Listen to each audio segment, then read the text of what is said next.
এসেছে এই কথাটি আপনাদেরকে জানাতে চাই। বাংলাদেশে এখনো হাজার হাজার ছাত্র জনতার রক্তের দাগ শুকিয়ে যায় না। এই ভারতের দালালেরা প্রকাশ্যে গুলি করে আমার ভাইদেরকে নির্বিচারে হত্যা করেছে।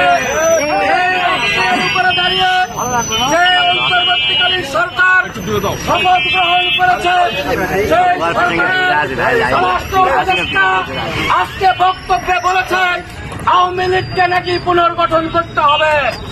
যে রক্তের উপরে দাঁড়িয়ে আপনি স্বরাষ্ট্র উপদেষ্টা হয়েছেন, স্বরাষ্ট্র উপদেষ্টা হয়ে এই স্বৈরাচারের পুনর্গঠনের দায়িত্ব আপনাকে দেওয়া হয় না।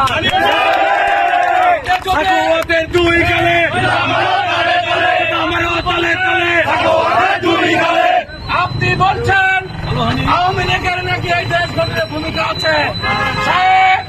হাজার হাজার ছাত্রকে হত্যা করেছে, হাজার হাজার কোটি টাকা বাংলাদেশ থেকে লুটপাট করেছে। আওয়ামী লীগের নিশানা বাংলাদেশে হবে না। আমরা 15 বছর থেকে বলেছি শেখ হাসিনা বুঝান বাংলা ছেড়ে ভারত চান। আশ্রয় গ্রহণের মধ্য দিয়ে প্রমাণ হয়েছে তিনি বাংলাদেশের স্বার্থে রাষ্ট্র পরিচালনা করেন। তিনি মোদীর স্বার্থ বাস্তবায়ন করেছে বাংলাদেশে।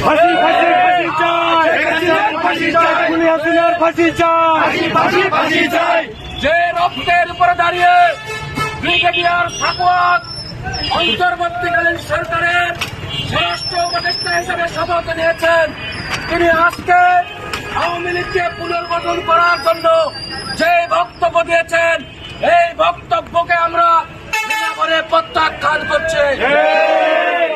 আমরা বিশ্বাস করতে বাধ্য হচ্ছে আপনি স্বৈরাচারের দালালি করছেন, খুনি হাসিনার দালালি করছেন। সুতরাং শেখ হাসিনার যদি দালালি করতে হয় আগামী 50 বছর পরে আপনি বাংলাদেশে আসবেন।